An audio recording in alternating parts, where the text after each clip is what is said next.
ඔබ දවසක් ආදරණීය යාළුවන්ට මම අද ගෙනාවේ ඔයගොල්ලන්ට බිම්මල් බත් එකක්. එහෙම නැත්නම් මේ අරාබි රටේ කියන පග බත් එක කියලා. ඉතින් පග කියන්නේ මොනවද කියලාත් මම මේ වීඩියෝ එකේදී කියලා දෙන්නම්. ඉතින් අපි යමු මේක හදාගන්නේ කොහොමද කියලා බලන්න.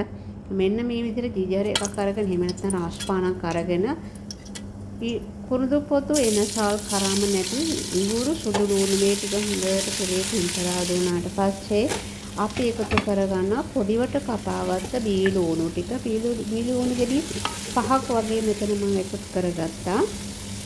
ඊට පස්සේ අපි එකතු කරගන්නවා මේකට තක්කලි පොඩිවට කපාගත්ත තක්කලි ගෙඩි 3ක් මම එකතු කරගත්තා. මේ ටික හොඳට කෙරේ පින්තරා දෙන්න දීලා ලුණු එකතු කරගන්නවා අපි මේකට හොඳට තක්කලි ටික තැම්බෙන්න ඕන හන්දා මෙන්න මේ ටික දැන් හොඳට තැම්බිලා උණ පහ ඊට පස්සේ කහ ගම්මිරිස් සූදුරු කුඩු මේ ටික හොඳට එකතු කරගත්තා.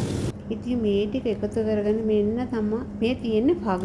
මේ පග කියන්නේ බිම්මල් වර්ගයක් වැලියට තමයි හැදෙන්නේ මේ කාන්තාරේ හැදෙන බිම්මල් වර්ගයක්. ඒක අවුරුද්දකට එක සැරේ හැදෙන්නේ. ඉතින් කවුරු හරි දන්නවනම් මේ ගැන කමෙන්ට් එකක් දාන්න. ඔයගොල්ලන් කාලා තියනවද එහෙම නැත්නම් දැකලා තියනවද කියලා මං හිතනවා මේ අරාබියක වගේ වැඩ කරන අපේ සහෝදරියෙක් මේ ගැන දන්නවා ඇති කියලා. ඊට පස්සේ අපි මෙන්න මේ විදිහට හදාගත්ත සෝස් එකට තක්කලි සෝස් ටික එකතු කරගත්තා. ඒ ටික හොඳට දියුණාට පස්සේ එන්න මේ විදිහට අපි අර බිම්මල් ටික එහෙම නැත්නම් පග කියන ඒ ටික එකතු කරගත්තා. වතුර එකතු කරගන්නේ නැහැ. වතුර එකතු කරගන්නේ දැන්. ඔන්න දැන් තමයි වතුර ටික එකතු කරගත්තේ.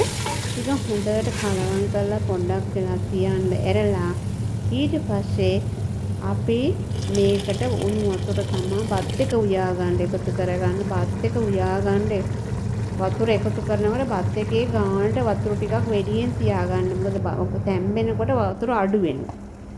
ඊට පස්සේ අමුමිරිස් කලා දෙකක් දාලා දැන් හොඳට තැම්බිලා තියෙන්නේ. ඊට පස්සේ එකතු කරගන්නවා අපි හොදලා පිරාගත්ත හාල් ටික. මෙන්න මේ විදිහට පත් එක හොඳට තැම්බෙන්න වතුර ගානට තියලා ලුණු බලලා මද ගින්නේ ඉස්සල්ලා ගින්දර වැඩි කරා. ඊට පස්සේ දැන් අඩු කරලා මෙන්න මේ විදිහට දැන් හොඳට තැම්බිලා ගින්දර අඩු කරන්න ඕනේ. අඩු කරලා අර යකඩ තැටියක් වගේ තියලා බත් එක හොඳට මද ගින්නේ උයා ගන්න. ඉතින් හරි රසවත් බත් එකක් තමයි මේකට කියන්නේ ඒස් පග කියලා අරාබියෙන්. ඉතින් ඕගොල්ලන් මේ ගැන දන්නවා නම් මට කමෙන්ට් එකකින් දාන්න.